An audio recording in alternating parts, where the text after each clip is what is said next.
Alright, welcome back to Pokepedia, and here is the next Pokemon, Oddish, we're doing today. Remember to like if you like, and subscribe down below for more videos. Let's continue. So of course the schedule today is looking at the basics and stats of Oddish and its evolutions, Gloom and Vileplume. We're not looking at Bellblossom today because we are focusing truly on the Gen 1 Pokemons, so we will be looking at the next generation that adds Bellblossom, but right now we're just focused on the main Oddish family tree. We'll also focus on battling and killing with the Oddish evolutionary tree, leveling and evolving, of course, the evolutionary line, tips and tricks for all three Pokemon, and the biomes of which they spawn in if this was indeed a survival game similar to our survival and Power World. Let's continue.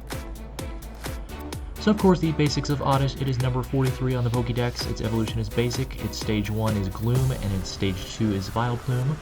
It is a dual type of grass and poison. Its phenotype is weed, as it is a garden weed that grows in the grass. Its height is 1.08 feet with a weight of 11.9 pounds, so almost 12 pounds in total. Its role is producer, as it is a plant, and type is photosynthesizer, as it converts sunlight to energy and food, meaning it doesn't have to eat like other herbivores or carnivores. Of course, now we look at its stats. Its base stats from the Pokédex is HP of 3, attack score of 3, defense score of 4, speed score of 2, special attack score of 5, and special defense score of 4. Of course, these base stats don't really work in a survival game, as they need to be more fleshed out in order to be divergent so that not every Pokemon has the same HP stat. So of course the advanced stats for a survival game would be a health of 25, stamina of 50 because it really doesn't move around since it's mostly going to be planted in the ground. Its food is 300 because it can produce food passively from the sun, so it does have a huge food supply bank. Its speed is only 4 miles per hour because of course it can't really move that much because it's a plant. Its attack is 15, its defense is 0 to 20%, its special attack is 75 because it has a very high special attack score from the Pokédex, so it has a very high special attack in base form, and it has a special defense of 0 to 40%. So of course battling, since Oddish, Gloom, and Vileplume are producers, they are passive when tamed, and they cannot be used to attack other than to defend a base, so you can't use them to attack other Pokemon, unfortunately.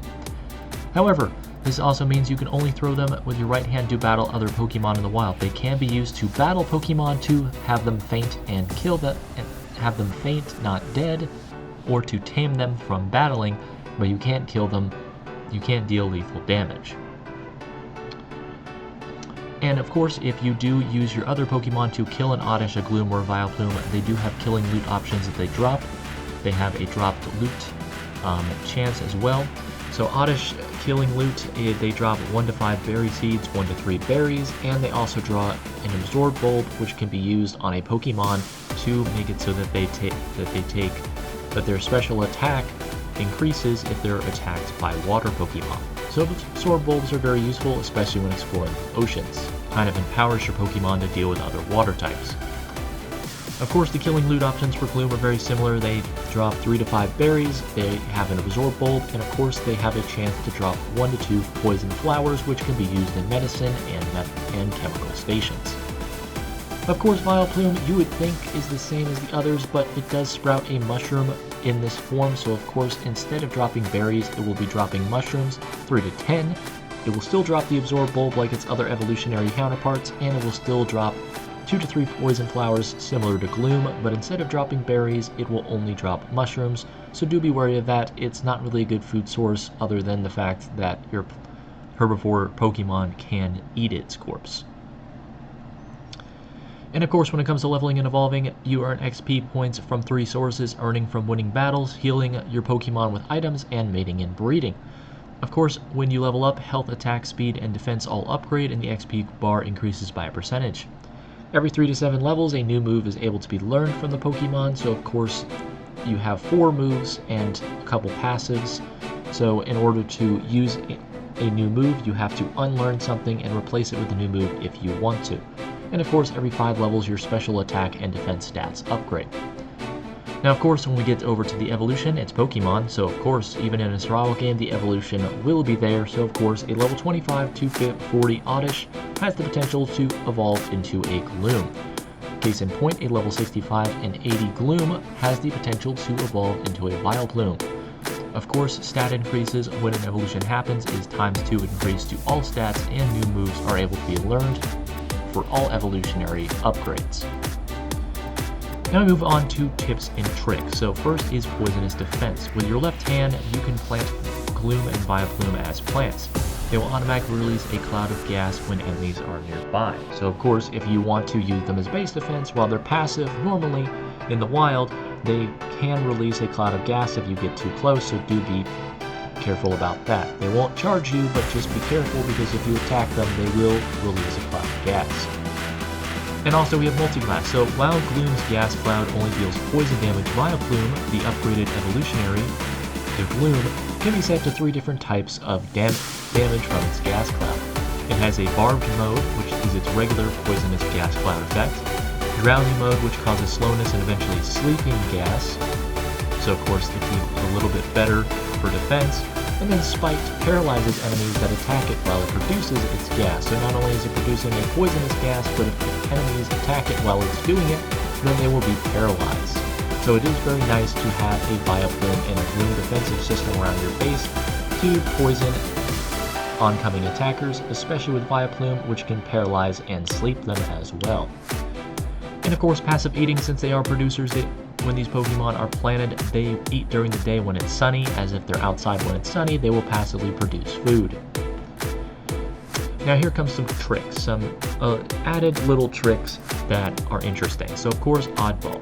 Oddish can be planted just like the other two, but unlike their evolutions, they do not need to breed in order to multiply. As long as they're planted in the sun, they will spawn more Oddishes, as they are a weed, so they do grow other weeds around them. So they can create more Oddishes around them, which is useful to stack the damage. They also have the explosive berry statistic. When an Oddish is killed by an enemy in the wild or while planted, they will explode into a cloud of poisonous gas. So it is good for defense, but be careful in the wild, as if you do try to kill an Oddish for food, be ready for the poisonous gas it produces. And finally, Chlorophyll. All evolutions, Oddish, Gloom, and Vileplume have a passive where their speed is doubled during a sunny day when they're outside, so do remember that when trying to take them to battle other Pokemon to tame them. And doing it during a sunny day will boost their speed twofold. And finally, we're going to be talking about these Oddish spawns and the Gloom spawns and Vileplume spawns for a survival game. Of course, the spawn rates are broken into 5 categories: guaranteed, meaning you're guaranteed to find them in a biome; green, very likely to find them; likely to find, few to find, and rare to find. Of course, Oddish spawns in a ton of different biomes, guaranteed to be found in swamps, very likely to be found in jungles and temperate forests, and likely to be found in sunken forest caves. Gloom is a little bit more rare, of course, because it is the evolutionary of Oddish. However, it is likely to be found in swamps and jungles, with a few to be found in sunken forests. And finally, Vileplume spawns are even more rare, with them only being able to be found rarely in swamp biomes. So do be careful when going through swamp biomes, as you may find a Vileplume that is ready to paralyze you and attack you with poisonous gas. And of course, that's going to be the end of the video, guys. Thank you guys so much for watching. Like if you like, dislike if you don't, subscribe if you like the video, comment down below your thoughts on Oddish, Gloom, and Vileplume in a Pokemon-style survive game, similar to Art Survival or Power World. And of course, as always, I'll see you guys with the next Pokemon. Toodaloo!